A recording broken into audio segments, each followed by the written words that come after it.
Let me tell you a story. Not a bedtime story, but Janine's story. This is a story of Laughing Jill and Mary, and every word is true. Mary was a lonely child. That was an understatement for a city child. Even the rich children had a lot of friends, but Mary was an outcast. She never had a true friend before. Maybe it was because her dad was an infantry fitter and designed most of the industry for the 19th century Glasgow, Scotland. Her dad was crazy, another understatement. He had a habit of starting projects at random times in the day and staying up for days on end to finish them before scrapping them to start another one. Mary was a quiet girl. At the school she went to, she was a high achiever due to her parents' high expectations, so she was made to study as much as possible. She didn't always want to study. She wanted to play, get dirty, laugh, anything like a normal child.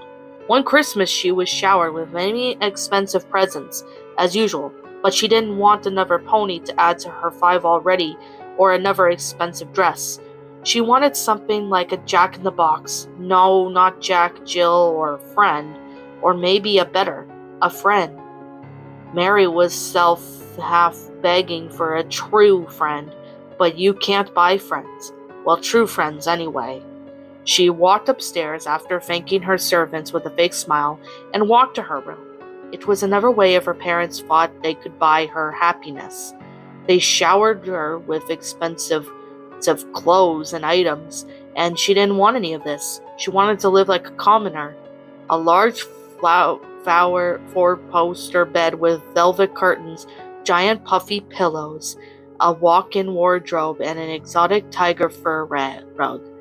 But at some point, a guardian angel out there must have took pity on the girl. That morning after she had breakfast alone, she had a small present on her bed. Mary knew there was something odd when she walked in.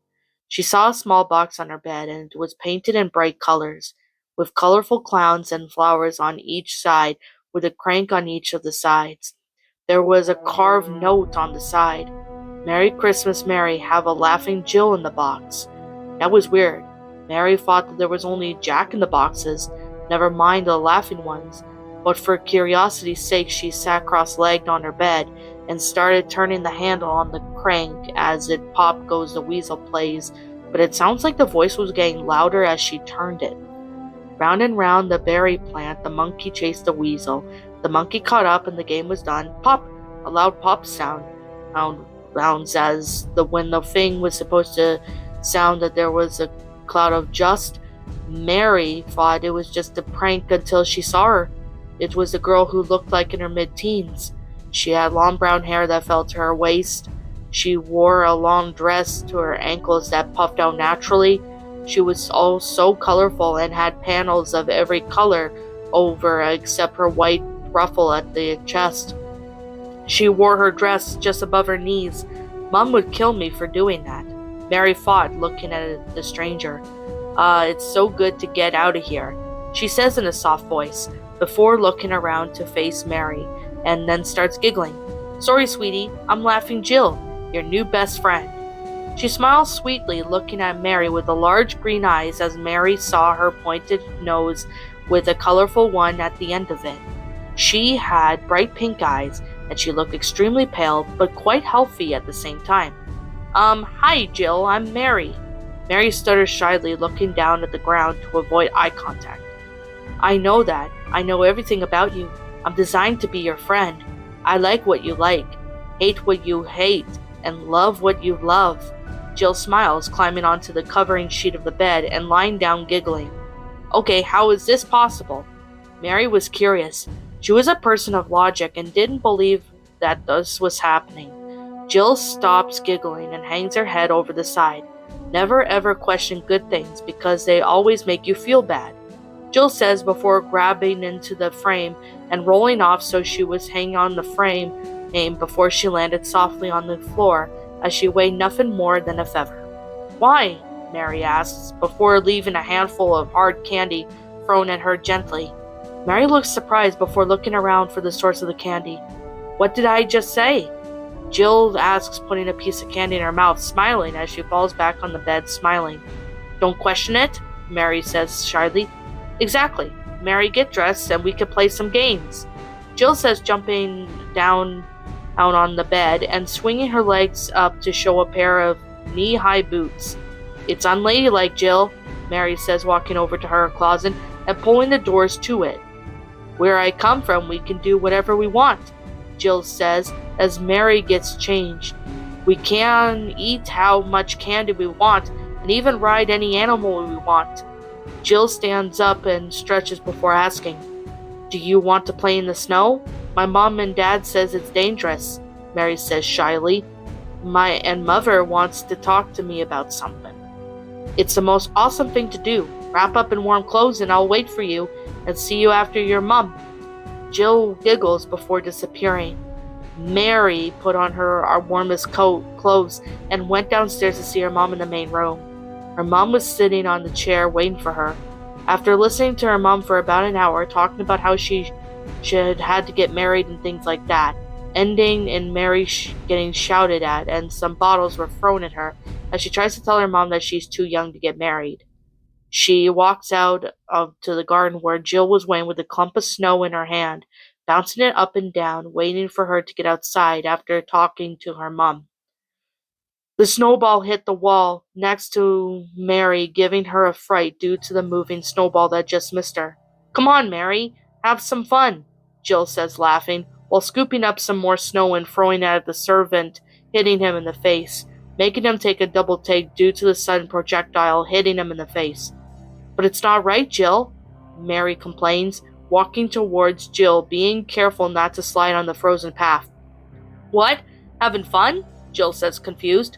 I don't like it, Mary complains, wrapping her arms around her tighter. You do like it, Mary. That is why I'm doing it. You secretly want to join me, but you're afraid of getting in trouble, Jill says, tossing a snowball between her hands. I don't, Mary says again. Then why is there a snowball in your hand? Jill asks, looking at Mary to see a snowball appeared in her hand. Give it your best shot, Jill taunts, dancing away at the statues in the garden. Mary throws it, hitting the servant straight in the face as Jill hides behind them.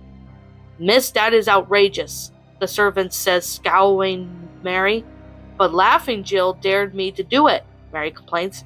Who is Laughing Jill? The servant asks, moving his hair out of his face. She's my friend. Look behind you. Mary starts sounding like she was about to cry. The servant turns around and as Jill touches his jaw, making him shiver. There is no one here. He was looking around, but he can't see Jill.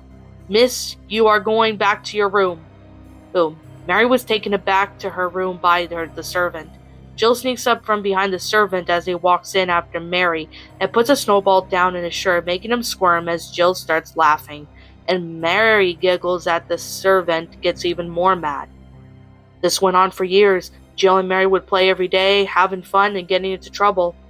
Mary was wrong. She enjoyed having fun, playing games and pranks.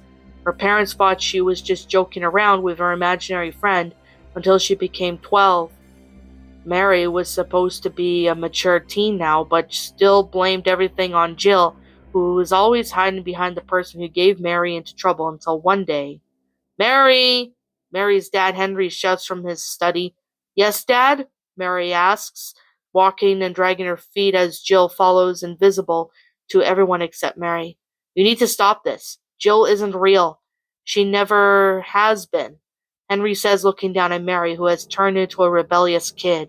She doesn't wear as big dresses and dresses more like children on the street. She is real, Mary mutters under her breath. Stop saying that, Mary. Both me and your mother are worried.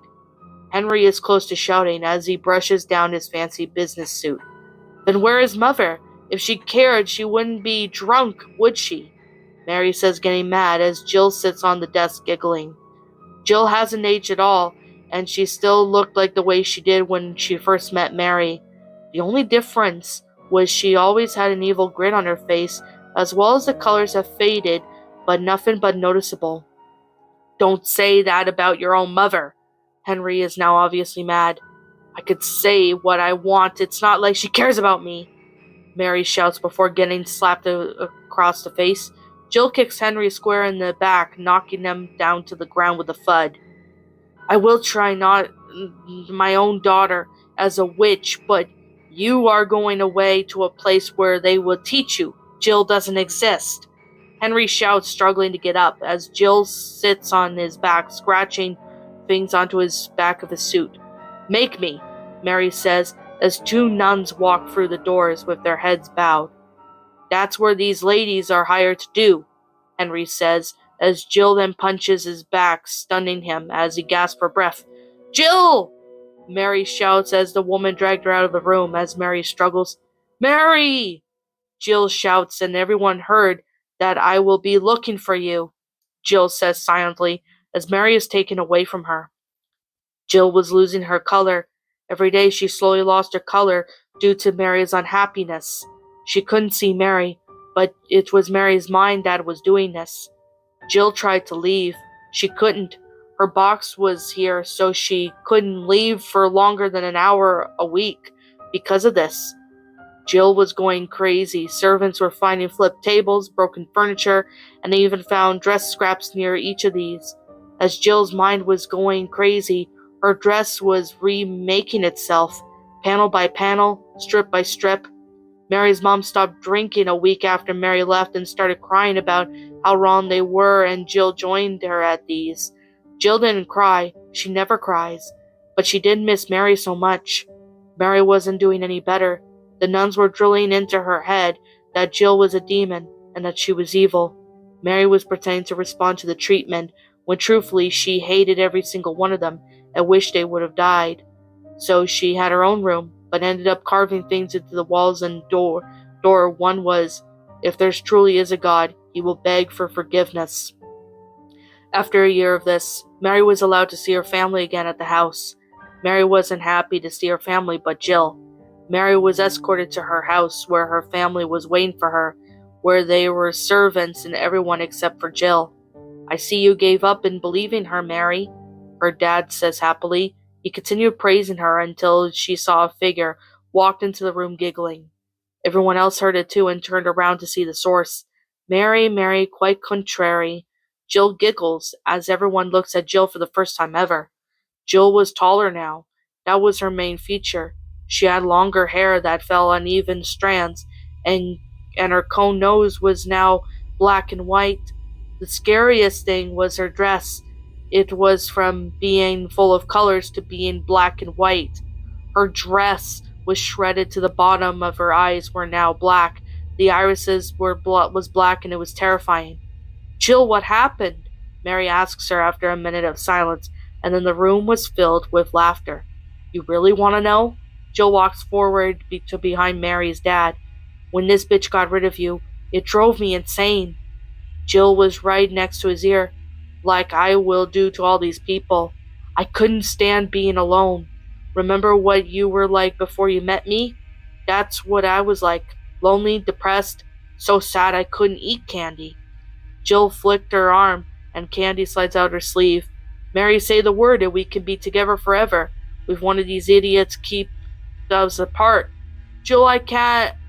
Mary fell to the floor. As Jill felt something pass through her body, Jill turns around to see Mary's mother there with a gun in her hands. Mary's death made her snap. In another room, the jack-in-the-box from all those years ago broke into a million pieces. You're a monster, she says to her, brown hair hiding her face. You can't die. To kill me? You killed Mary? Your daughter? Your only child? Jill starts laughing. Watch your back, you old hag, Jill says as she runs past Mary's mom, sticking out now her claws-like hand towards her and slides through her dress, scratching her stomach, laughing. Sleep with one eye open, honey, Jill looks, laughing as she disappears into thin air. Later that day, Mary's mom was walking through the house, minding her own business as she walks into the living room to see an unwelcome sight. It was two nuns hanging from the chandelier by both ends with one rope. They had their stomachs sliced open with an untidy slash and was dripping fresh blood onto the floor. On the wall, written in fresh blood, was, I warned you, sweetie. What's that behind you? Mary's mom was scared, but she turned around slowly to see a black and white face staring at her. Jill was holding her husband's most recent invention. It was a saw designed to cut down trees without needing more than one person. It was also covered in blood. A high-pitched squeal goes through the house as Jill lifts up the chainsaw and shoves it into Mary's mom's stomach, making her cough up blood and fall to her knees. "I warned you, honey," Jill laughs, pulling the chainsaw out of her stomach. When Henry was walked in, he was greeted with the sight of Mary's mom hanging from the light-fitting well. The writing had changed too. "I warned her. She didn't listen. I warned you and you are so. What's behind you?" Henry turns around to hear the door open and soft singing. "Mary, Mary, dead just maybe. How does your tombstone show with moss that swells and snow that fills the holes?" Jill walks in slowly, swinging the saw in her hand and giggling. "What do you want, demon?"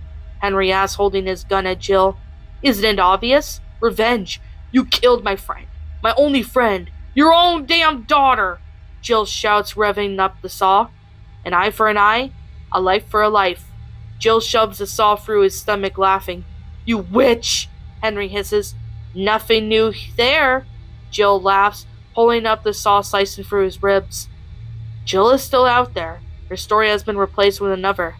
But she is still there, but one question. What's that behind you? What's up, my pretties? It's the Lion Queen here. I want to appreciate you all for tuning into this video. And I do appreciate you guys supporting my video by giving this video likes and stuff. If you really enjoyed this video, be sure to leave a like, comment and subscribe if you're new, ring the bell for notifications to when I upload so that way you guys will get updated for whenever I upload. If you want to follow me on Twitter or DeviantArt, feel free to leave a follow on those if you are interested in following me on those socials. If you want to support my backup channel, known as Miss Dark Shigo, feel free to subscribe to it, as a link to that will also be in the About page section. And with that being said, and that being the case, thank you so much for watching, my pretties, and as always, please stay pretty.